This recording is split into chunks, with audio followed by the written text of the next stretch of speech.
Fala aí, galera do primeiro ano, sejam todos muito bem-vindos a mais uma aula de História. E na aula de hoje nós vamos falar um pouco sobre o capítulo 18, tanto da História 1 quanto da História 2. A História 1 é que fala sobre as revoltas coloniais, Palmares, Beckerman e Mascate, ou conhecidas como revoltas nativistas. E também na História 2 nós vamos falar sobre Cromwell e a Revolução Gloriosa. Então, partindo aí para a História 1, tá? Nós vamos falar das revoltas nativistas. É importante nós ressaltarmos aqui que as revoltas nativistas elas foram aquelas que tiveram como causa principal o descontentamento dos colonos brasileiros com as medidas tomadas pela coroa portuguesa, tá bom? Ocorreram aí entre o final do século XVII e o início do século XVIII.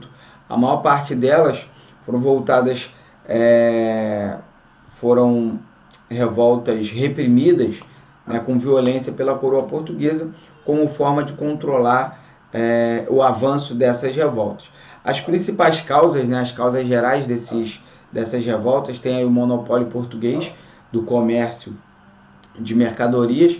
Temos também o preço elevado cobrado pelos produtos comercializados pelos portugueses, também as medidas da metrópole que favoreciam sempre os portugueses, principalmente aqueles que eram comerciantes. Nós temos também os conflitos rurais, nós temos também os conflitos culturais que existiam sempre aí nessas questões políticas e comerciais entre os portugueses e também os colonos. Tá? Os altos impostos cobrados eram uma questão também que eles reclamavam. Também a exploração colonial, né, praticada por Portugal e também pelos portugueses que viviam aqui. Tá? E o rígido controle através das leis e impostos que a metrópole impunha sobre os colonos. Tá? Essas eram as grandes reclamações. Mas, falando primeiro, vamos falar um pouco sobre o Quilombo dos Palmares, que é importante nós falarmos primeiro. Vamos tentar falar sobre ordem sobre essas três. Né? Os Quilombo dos Palmares lá, que foi de 1630 a 1694, tá? Durante o período em que a escravidão ficou vigente, né? Os cativos, as pessoas que ficavam presas lá, os escravos, né, empreenderam aí formas diversas de escaparem daquela ordem dada de repressão a esses escravos. Então, uma das formas que eles encontravam para poder fazer resistência era o quilombo, era uma das formas que eles encontravam. Então, eles fugiam, né, para a região de mata, geralmente de locais de difícil acesso, e eles formavam quilombos. O Quilombo dos Palmares foi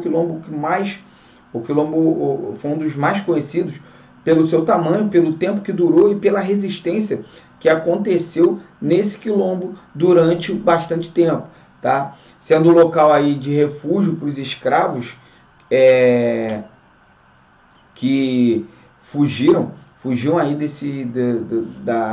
do domínio dos seus antigos donos, né? Esse quilombo lá, né, o Quilombo dos Palmares, né, ele era estrategicamente, né, próximo de algumas estradas onde eles podiam realizar pequenos assaltos e garantirem aí a sobrevivência do quilombo, beleza? Apenas os escravos, tá? Os quilombos também abrigavam na verdade, os quilombos eles não abrigavam somente escravos, eles abrigavam índios, também fugitivos da justiça, pessoas que ficavam à margem da sociedade, enfim, todos eles se abrigavam dentro dos quilombos, lá em Palmares em especial, que nós estamos falando dele. Um dos quilombos mais conhecidos da história brasileira foi o dos Palmares, né, instalado aí na Serra da Barriga, atual região de Alagoas. Com o passar do tempo, né, Palmares ele se transformou em uma espécie de confederação que abrigava aí vários quilombos, tá, que existiam naquela localidade, naquela região, e seu crescimento ele ocorreu principalmente na década de 1630 a 1650, quando houve a invasão aí dos holandeses, tá? Que prejudicou muito o controle sobre a população de escravos daquela região. A prosperidade e a capacidade de organização desse imenso quilombo, tá? Representava aí uma série de ameaças para as ordens escravocratas vigentes, para os caras que viviam ali. Vários governos que controlavam a região organizaram aí expedições que tinham como objetivo estabelecer a destruição definitiva de Palmares. Contudo, o quilombo, né, os quilombolas, eles resistiram de maneira eficaz e ao longo aí de 80 anos conseguiram derrotar aproximadamente 30 expedições militares que se enganjaram lá naquele território, tá, com esse objetivo. E aí, mediante a resistência daquela população quilombola, eles assinaram aí um tratado, né, que resolvia esse problema. Alguns membros do quilombo não aceitaram o termo estabelecido por Gangazumba, que acabou sendo aí envenenado por seus opositores do quilombo. A partir de então, o controle de Palmares passou para as mãos do Zumbi, que não aceitava aí a negociação com autoridades e preferia sustentar a situação de conflito entre aqueles locais mais próximos, aquelas vilas mais próximas. Em 1694, sob a liderança do bandeirante paulista Domingos Jorge Velho, as forças oficiais começaram a impor a desarticulação de Palmares, iniciando aí no mesmo ano uma ofensiva, tá, quase definitiva contra Palmares. E Zumbi e alguns residentes do quilombo fugiram e se reorganizaram, tá, e continuaram lutando contra o avanço, né, dessas ordens contra o quilombo. No ano seguinte, o Zumbi foi morto e degolado pelos bandeirantes, que enviaram a sua cabeça até Recife como símbolo da maior vitória contra Palmares, beleza? Atualmente, a liderança do movimento dos negros brasileiros reivindicaram a ação heróica aí dos palmarinos, né? E prestigiaram o Zumbi como símbolo da resistência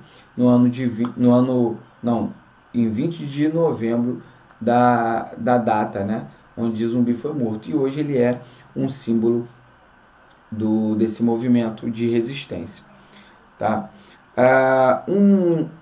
Uma outra revolta que é importante nós citarmos aqui, que é a revolta de Beckerman, que foi feita em 1684, onde os comerciantes reclamavam do monopólio da Companhia de Comércio do Maranhão. Os proprietários rurais contestavam o preço pelos quais a companhia pagava pelos seus produtos. Já a grande parte da população maranhense estava insatisfeita com a baixa qualidade e altos preços cobrados sobre os produtos manufaturados comercializados pela companhia na região. E outros como trigo, bacalhau, que chegavam à região em grande quantidade, suficiente, né, demoravam para chegar ainda, vinham em péssimas condições de consumo, enfim. Os escravos eles fornecidos pela companhia eram insuficientes para as necessidades dos produtores, né? Também uma solução seria escravizar os indígenas, porém os jesuítas eram contrários, né? O objetivo principal da revolta era finalizar as atividades da Companhia do Maranhão, para acabar aí com o monopólio, né? Eles queriam o fim do monopólio dessa companhia, mas, né, na noite de 24 de fevereiro de 1684, os irmãos Manuel e Tomás Beckerman, dois proprietários rurais da região, com apoio de comerciantes, invadiram e saquearam os depósitos da Companhia de Comércio do Maranhão. Os revoltosos também expulsaram os jesuítas da região e tiraram do poder o governador. A corte portuguesa enviou ao Maranhão um novo governador para acabar com a revolta e colocar ordem também na região, tá? Os irmãos Beckerman, Jorge Sampaio, foram condenados à forca, e a revolta de Beckerman foi mais um movimento nativista que mostra aí os conflitos de interesses entre os colonos e também a metrópole. É uma revolta que mostrou que os problemas do Maranhão, os problemas de mão de obra e abastecimento da região do Maranhão, né, as ações da coroa portuguesa que claramente favoreciam os portugueses e prejudicavam os interesses dos brasileiros, foram muitas vezes o motivo das reações violentas dos colonos contra os portugueses, tá bom? Então, esse foi o movimento de Beckerman, tá? E também nós temos aí, deixa eu ver, nós temos também dos mascates, tá? A revolta aí dos mascates, que foi com a expulsão dos holandeses do Nordeste, né? Lá nos mascates foi de 1710 a 1711, tá? Com a expulsão dos holandeses, a economia açucareira ela sofreu uma grave crise. Mesmo assim, a aristocracia rural dos senhores de engenho lá de Olinda continuava controlando o poder, né? Controlando o poder político e também a capitania de Pernambuco. Por outro lado, né, Recife ele se descolava desse cenário de crise graças à intensa atividade econômica dos mascates, que como eram chamados aí os comerciantes portugueses da região. Outra fonte de renda entre os mascates era o empréstimo a juros altos que eles faziam aos olindenses. Então, as causas da Guerra dos Mascates foi a disputa entre Olinda e Recife pelo controle político de Pernambuco. E também nós temos a crise econômica da cidade de Olinda, que fez com que muitos comerciantes perdessem aí as suas rendas. O favorecimento também da coroa portuguesa aos comerciantes de Recife, que eram os portugueses. Nós temos também o forte sentimento contra os portugueses de Olinda, tá? Da aristocracia de Olinda, e também a conquista da emancipação de Recife através da Carta Régia de 1709, que passou a tornar uma vila independente, conquistada a autonomia política com relação a Olinda, tá? Ela separou ali, se tornou uma vila independente. A aristocracia rural de Olinda, ela temia que Recife, além de ser o centro econômico, passasse também a ser o centro político. O objetivo, né, como objetivo, os olindenses, eles queriam manter o controle político da religião, sobretudo com relação à próspera cidade de Recife, tá? Os olindenses queriam que a coroa portuguesa mantivesse Recife em condição de povoado, subalterno a Olinda, tá? E os olindenses não queriam que a coroa portuguesa continuasse privilegiando os mascates, que eram os comerciantes de Recife. Ao longo, né, desse período, né, em 1710, né, havia um clima de hostilidade e tensão entre as duas cidades pernambucanas. Neste ano, os olindenses invadiram Recife, deram início a uma guerra dos mascates, né, que nós chamamos de Guerra dos Mascates. Nesse primeiro momento, na guerra, né, os olindenses eles levaram vantagens, porém em 1711 os recifenses, acho que é recifenses, né? Acho que é recifense. Os recifenses se organizaram e invadiram Recife, tá? A guerra ela só terminou em 1711 após a coroa portuguesa nomear para governador de Pernambuco, né, Félix José Machado. Como consequência, nós temos aí o governo de Pernambuco, que ordenou a prisão dos principais líderes do movimento. Também nós temos a autonomia de Recife, que permaneceu após o conflito. E em 1712, Recife se tornou a sede administrativa de Pernambuco. Beleza? Então, para História 1, nós falamos sobre Palmares, Beckerman e também Mascate. E agora nós vamos falar rapidamente sobre lá sobre a República Cromwell, tá bom? A Revolução e a Revolução Gloriosa, beleza? Então, vamos lá. A Revolução, tá, inglesa, as revoluções inglesas, que é importante aqui nós citarmos, nós já falamos sobre ela na aula passada, tá, no vídeo passado, e nós falamos sobre a primeira parte, que foi a Revolução Puritana e também a Guerra Civil, beleza? E agora nós vamos falar sobre a República Cromwell, que vai de 1649 a 1658.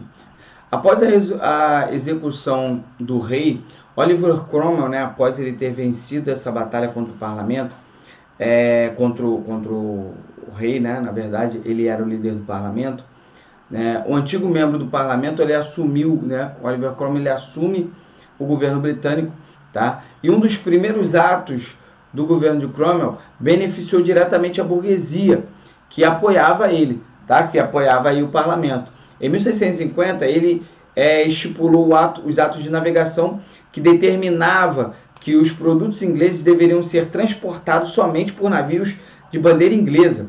Isso dispensava aí navios de outras nacionalidades, tá? E isso fez com que a indústria naval interna inglesa crescesse muito. No entanto, o próprio Cromwell, ele se sentia ameaçado pelo parlamento e fechou o parlamento em 1653, tá? Também mandava aí prender e executar os chefes do exército burguês que eram contra as suas atitudes. E aí ele instaura aí dentro dessa república essa ditadura Cromwell, onde ele impunha as suas próprias vontades e o seu desejo, tá? Ele mesmo, né, manda matar todas aquelas pessoas que eram contra o seu governo, e aí ainda ele consegue colocar, depois dele, né, também o seu filho, Richard Cromwell, frente ao governo, tá? E a própria burguesia pede a volta da monarquia em 1660, com Charles II, e volta ao trono aí, eles tiram ele e restauram a dinastia Stuart no poder da Inglaterra, tá? E aí nós temos o período que nós chamamos de restauração Stuart, para tentar resolver esses problemas, tá? Os problemas políticos e religiosos, eles não acabam com a volta da monarquia. O rei, ele volta ao poder, tá? Era abertamente favorável a uma política de tolerância religiosa, mas o parlamento, dominado pelos protestantes, era contra. O soberano assinava leis que favoreciam a igreja anglicana, em detrimento de outras correntes também religiosas, tá? No protestantismo e da igreja católica. A disputa entre o parlamento e o rei se aprofundou quando se descobriu que o irmão de Charles II, Jaime, né, era católico. Como não teve filhos com sua esposa e Jaime o sucederia, as sobrinhas tinham que ser criadas como protestantes, tá bom? Aí entramos numa fase onde nós chamamos de Revolução Gloriosa, onde que foi em 1688. A Revolução Gloriosa, ela encerra o período das revoluções inglesas, iniciadas aí na Revolução Puritana. A religião e a política estavam intimamente ligadas nessa época. A crença do indivíduo determinava as suas posições políticas e também as posições do reino, tá? Por isso aí a burguesia só via com bons olhos o fortalecimento da religião protestante, que defendia a limitação do poder do monarca através do parlamento, beleza? Então, dessa forma, o católico Jaime II sempre foi visto com desconfiança no parlamento, beleza? Jaime II, na verdade, o parlamento, ele conspira contra Jaime II, beleza? Eles queriam entregar o seu sobrinho Guilherme, e havia se casado aí com a filha da princesa Maria II, eles queriam entregar o reino para ele. Jaime II, ele foge para a França, Por sua vez, Guilherme e Maria são recebidos como reis na Inglaterra e em seguida é instituída a monarquia parlamentarista, que limita consideravelmente o poder do soberano, o poder do rei, em um acordo entre a monarquia, né, na pessoa de Guilherme de Orange, e também com o parlamento. Tá? Então ele abre mão de alguns poderes para que se mantivesse no governo, para que se mantivesse como rei, tá? O Guilherme de Orange e também a Maria II. Eles fazem um acordo com o parlamento com esse objetivo de se manterem no poder, enquanto o parlamento também geria as questões políticas dentro da Inglaterra, beleza? Então, eu acho que é isso.